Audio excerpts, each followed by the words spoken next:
Praise the lord. ప్రభువైన యేసుక్రీస్తు నామమున పేరట మీ అందరికి నా శుభములండి. బైబిల్ ధ్యానంలో ఈ రోజు మనం సామెతలు 14వ అధ్యాయం 1వ వచనం నుంచి 5వ వచనాలు మనం నేర్చుకుందాం.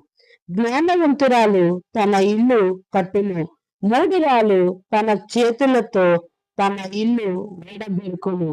యథార్థముగా ప్రవర్తించువాడు యెహోవా యందు భయభక్తులు గలవాడు కుటిల చితుడు ఆయనకు తిరస్కరించువాడు.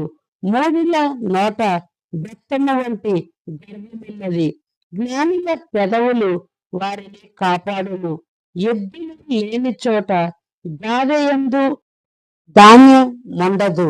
ఎద్దులు బలము చేత విస్తారము వచ్చుబడి కలుగును. నమ్మకమైన సాక్షి అబద్ధం మాడడు.